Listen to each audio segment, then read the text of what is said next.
Hey guys, welcome back to JR14. Here I am with another video with you guys regarding Project Mark 7. Now the reason why I'm making this video is because a lot of you guys have messaged me asking me questions in regards of what modification did you do with this, why did you choose this, why did you choose that, how easy was it to install.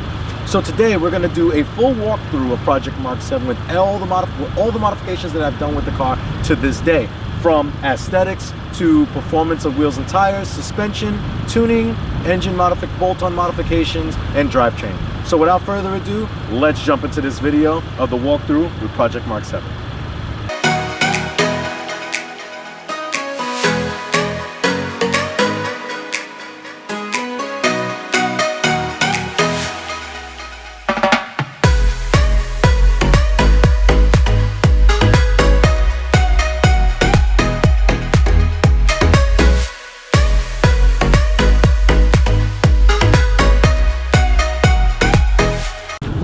So here we are in the front of Project Mark 7. We're going to start on the outside. We're going to start with the front of the car.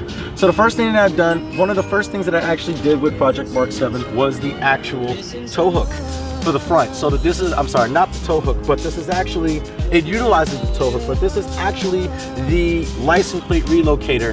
The company name is US Millworks. This is a quick release, so all I have to do is loosen this up, remove a pin, and it comes off. This is roughly about $129, and by the way, before, while I'm doing this, I'm giving you guys all of the stuff that I've done with my car, and you will get a link with everything down below. So that's the first thing. The second thing I did, if you look at the headlights, I did a eyelid overlay, and this is basically done with Pin Alloy auto accessories out in Hong Kong. They do really good stuff here. However, I've had this since I've got the car. About the first year that I had the car, and they're already faded. I don't know if I'm going to be purchasing new ones of new eyelids for this car. I may actually put like a vinyl wrap carbon fiber on top of this so it doesn't look faded. I'm going to try that first, and if not, I'm probably going to find a new eyelid solution. Maybe just go with a simple black plastic piece that won't fade and won't crack over time. Now obviously this was a major thing that I did with the Project Mark 7, and this is the aerofabb version 2 street edition front lip splitter for the Project Mark 7. Now aerofabb makes a number of different parts, other parts that I'm going to be talking about later in the review, but this is the one that I've done with the front of the car. So they only come in this matte black finish now, and he does make it an extended, he does make a version 1 with the connecting rods that bolt up from your bumper, so you get that little bit more race car look if that's what you're into, or if you wanted something a little bit more rigid for the track, you can. This shouldn't be too bad. I can't wait to actually put the car on the track next spring. Obviously I'm wearing this jacket, it's freezing out here, it's December right now, but that's what I did with the front. That's what I did with this actual splitter. Now the splitter is actually pretty cool because it gives a little bit more, it gives the Mark 7 that little bit of an aggressive edge to it. I really do enjoy it. It doesn't sag at all. It's really secured onto the bumper, and this is a good high quality part. So again, aerofabb is the actual company name, and I'll put the link down in the description below. So let's keep moving on to other modifications that I've done with Project Mark 7. So as we move to the side of Project Mark 7, as you see here, I've done a review on these wheels already, so I'm not going to do too much of a full-blown review on what these wheels are. But I will say that these are Regen5 R35. The size are 18 by 8.5 with a 40 all positive 40 offset, wrapped in an Accelera 651 Sport summer tire. I know it's December, it's summer tires. I get it. I'm not supposed to have these on right now. The car does not handle well in the cold with summer tires, but I can definitely say when I drove around these in the summer months, they were absolutely fantastic. The car definitely completely changed as far as its handling characteristics. And yeah, and it comes in this machine black finish. It's like a machine base with like this tint of brown machine look to it. It's weird to describe, and then the rest is just a satin black, but it really does look good. I'm sorry the wheels look kind of dirty right now, New York and dirty roads, so your car gets really dirty very quickly. But yeah, so these are definitely the wheels and tires. If you do want to see a full review of the specs and of everything with the wheels and why I chose these, click in the upper right hand corner of the screen. But let's keep moving on to other parts of the car. So here are these carbon fiber Mark 7 GTI carbon fiber mirror cap covers. They're actual, it's not a layover. This actually, I had to disassemble the mirror. I also did a review on this and an installation video on how to do this. And this is actually from Pin Alloy as well. I believe they're around $130 US. They're actually pretty good. They're not bad at all. I really did like doing this modification. It totally changed the look of the car regarding the carbon fiber, and it definitely was a thumbs up. So that's what the carbon fiber mirror is. So what is the major thing with my Project Mark 7 that looks completely different? The livery. The livery on the car. I really do enjoy this. I was very skeptical about doing vinyl wrap before. I never did it before. I always thought it was a little bit of a hassle, but this actually looks really cool. Shout out to my boy from Corsa Auto Design. That's the company that actually did it. The Black GT, that's his name, the guy that owns the company. He works with his mother on it, so it's actually really awesome that they kept it in the family. And he actually drew this up, and he's just like, hey, and I was like, hey, he's like, what colors would you want? I said, let's just do German colors, because that looks amazing. So definitely the German colors. That's kind of why you see the black, the yellow, and the red. Also, what we did was we incorporated all the sponsors and companies that I've worked with this build to provide for you guys.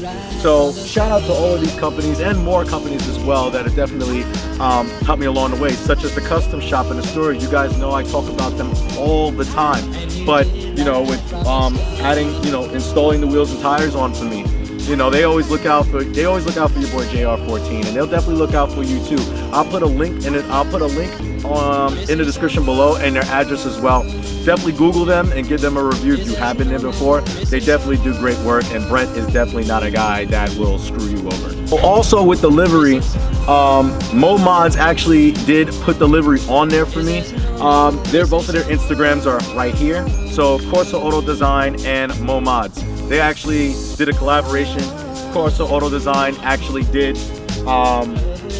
design the actual layout, and MoMods actually printed it and cut it. And shout out to my boy No Goody as well. He was actually there at the last minute trying to help us out with stuff, and if it wasn't for him, we wouldn't have got this ready for Waterfest. That's why this delivery was on here specifically for Waterfest. But yeah, let's jump to the rear of the car. Let's see what modifications I've done there.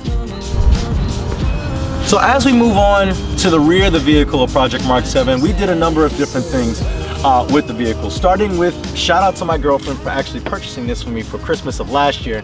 But this is the USP Motorsports. It's sold by USP, but the company that actually makes it is called Aggressive. It is an overlay. It's all held on by 3M. It overlays the stock spoiler on the back, and it actually extends it out a little bit. You got these couple of little balances inside as well, so it actually incorporates really nice. I do really enjoy this. And yeah, so that's what I did on the top. As we move down, this was a big video on my channel. I'll put that in the upper right hand corner of the screen. But the Mark 7.5 LED taillight replicas. These are not the $900 to $1,000 taillights, original taillights. These are actually sold by BMP Tuning. They're around half the price. They're around 400, I think, around 400 to 500 bucks. You have to buy the wiring harnesses for them as well. And they do have the sequential turn signals and the LED fog lights and the rear fog light as well. So you do have all of this going on, and it definitely gives the GTI a modern look, even though it is just a Mark 7. It's not a Mark 7.5, but for the fact that we do have the Golf R tails, definitely really sets off the rear of this car.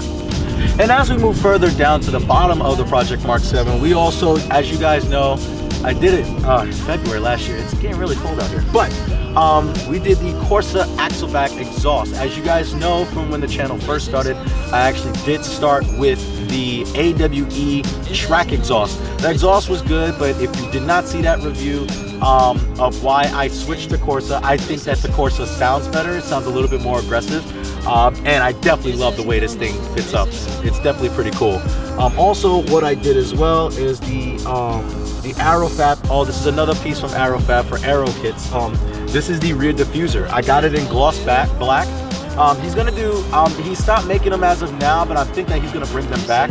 I know there were two colors. One was a gloss black and one was a gloss black, which is what I have here, and the other one was actually a textured black piece as well. So that's kind of what I did with the diffuser, and I really like it. It's nice and subtle, but again, subtle but shows more of an aggressive side to it as well. I love it, and it's definitely dope. But let's go ahead and check out what we did with the interior.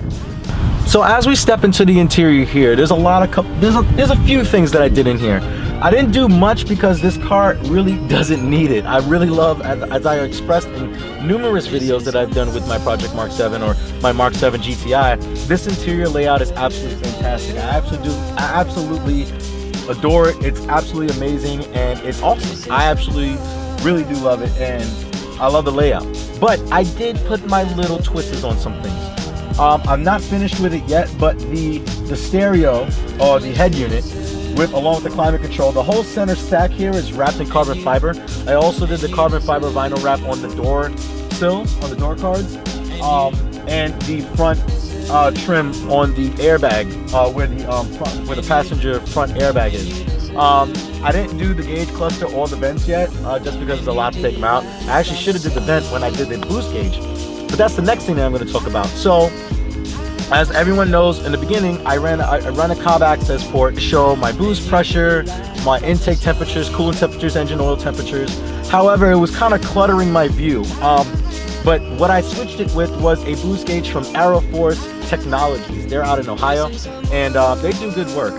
This actually does a lot of the same features as my Cobb, but it doesn't clutter itself. So I have my vision of the window on the side. This is actually, the vision actually does help when I'm on the track and I need to look at the apex on that side. I noticed that when I was at Bureaucracy, and I really needed that. But that was one thing that I did with the boost gauge. Another thing, and I'm actually going to wrap these as well later on. I'm going to wrap the rest of the interior.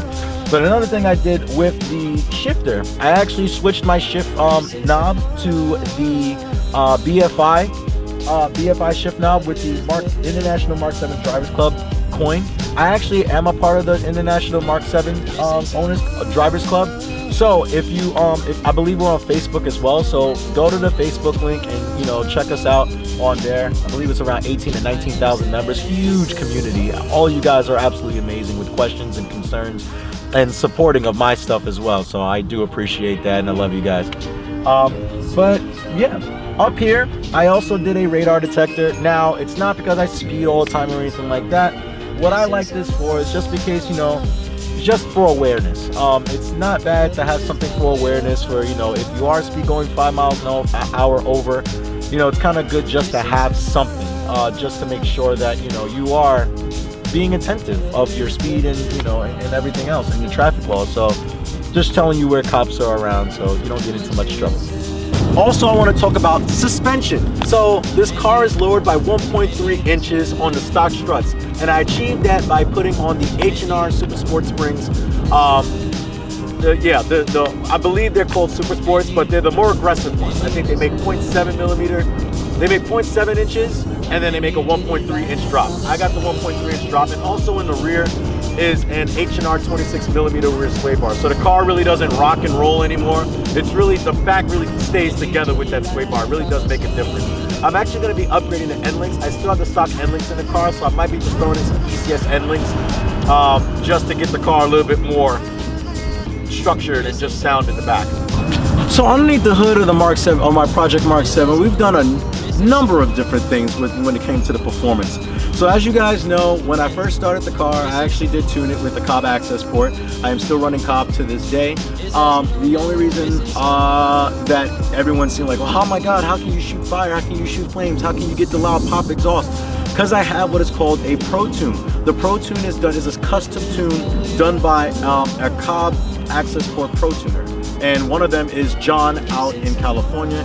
He works with 5150 Racing, and I've done all the he's done all the tweaks and everything with this car now. The car currently makes, I did dyno it, not the dyno day that I did, the second one that I did, but actually after I did the intercooler, it was a little cooler outside and I did the dyno again. The car made 332 horsepower and 405 pound-feet of torque, and that was to the wheel. On 93 octane, no E85, nothing like that. A couple other things that I've done with the engine as well, as far as like what I've done with modifications. As you guys know, this is a direct injection motor. So what we need to do is that actually we need to what is called a oil catch can. So we've installed the ECS oil catch can in August with JS MK7. And we've done a number of different things as well. We haven't done upgrades on turbos yet. That's actually going to be coming next spring. It's still an IS-20 stock turbo setup right now. Also, we did an intake system with MST Performance. They're actually fantastic. The intake is pretty cool. However, I kind of want to go carbon fiber route.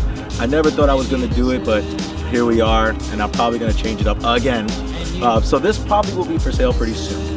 That is currently the intake that I have on the car. Now, also what's cool about MST Performance is that they wanted a true 3-inch intake. So the inlet pipe, when you buy an intake from MST Performance, they also give you a throttle body, not a throttle body, a turbo inlet pipe.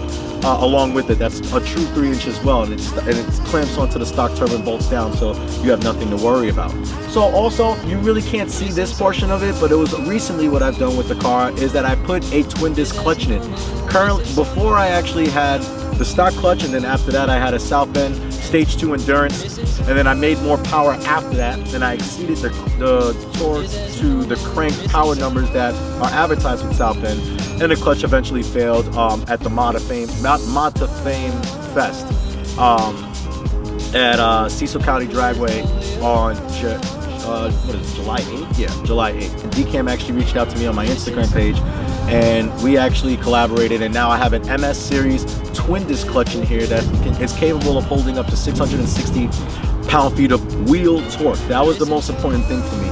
I'm not going to be building this motor anytime soon. I don't plan to get rid of it. I do want to plan to get another motor to build for it later on, but if I do get more power, I don't have to worry about this clutch failing on me because of the fact that it has such higher torque capabilities. I actually have a Revo front mount intercooler. It's just a factory front mount, so you're not going to see a brace face in the front, not like MK7. He actually has a CTS turbo front mount, or what is that? I think it's called Last Minute Garage or something like that. He actually just bought a Mark 7.5, and he has the New Speed IS38 twin cooler from New Speed. But I actually have a factory mounted one, so it sits behind the AC condenser and in front of the radiator, if I'm not mistaken. Yeah, so it's sandwiched between the AC condenser and the radiator, sits right in between. And upgraded pipes as well, and all the hardware included and everything as well. The intake temperatures with that have gotten extremely low. I can't even describe it to you. Definitely has gotten extremely low. Like right now it's around high 30 degrees right now, so around 38, 39 degrees. Intake temperatures show up around 40, 45, 50. If the car's idling, the highest will ever go to like 70, which is still very low. So definitely an intercooler. If I do have to suggest one thing that you guys do to your car, especially after you go stage 2, where you're going to be drawing a lot of heat, definitely invest in an intercooler as soon as you can. It's going to make a huge difference and protect the longevity of your motor. Also, the last thing that I did on the car, also MAPerformance. I actually have a Catless downpipe on the car, and that's why you saw the flames in that other video that I did. That's the reason why. So we definitely have a Catless downpipe. It sounds great. I love it. Do I want to go back to Cat? Sometimes yes and sometimes no. It's not bad on MAPerformance's part, but definitely that's currently what we have. And that's it. So we talked about everything that we've done, from performance, aesthetics, and everything. But what I want to talk to you guys about is stuff in the future. I want to talk about the stuff that I plan to do in the next few years or the next upcoming years. So with Project Mark 7, I want to talk about performance, and I actually want to talk about turbos. So turbos, everyone's talking about it, everyone's been asking me about it. Worst case scenario, I am going to probably, worst case scenario, I'll go IS38, just a conventional IS38 H revision. I think that's the latest version out right now.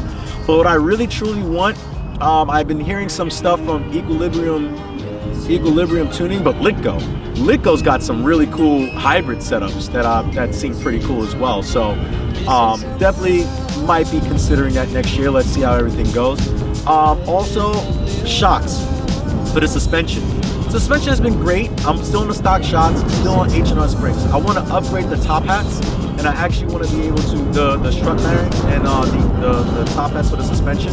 And also what I want to do is that I might want to change the shocks to something with Bilstein or Coney, something a little bit more firmer that's performance oriented, so that this car can handle a little bit better. Another thing I want to do is the front sway bar from H&R. I did the rear one. Rear one's fantastic, 26 millimeter. Kind of want to update the front one too. I think they make 26 and 28 millimeter for the front. But yeah, in regards of shifting, now I definitely want to update the shifting on the car. The shifting on the car, I want to add a short shifter kit with solid bushings, something that's going to make the gear shift change a little bit more true. And also, speaking of shifting, I also do want to definitely change. I love BFI. BFI makes great products. However, that BFI shifter is completely metal, and it actually is really, really cold in the winter, and it's really burned the hell out of my hand in the summer. Everyone said, we told you to get the one with the leather wrap. I understand that, but I actually might be going with a company called Racing. They're out in PA, and they actually make some really good, I think 30 to 40 gram weighted shift knobs, and then you can customize it with the color and the layout and the design that you want. So definitely going to be doing some stuff with them very soon. That you'll probably will see that very soon coming up on the channel in regards to that installation. Yeah. So I mean, there's really nothing else that I really want to do at this time. I do want my goal with, like I said, with the turbo setup, I really want to get in the 400 horsepower range, and really just, you know, be able just to have something that's really, really good, but still streetable. You know, still everyday drivability and everything like that.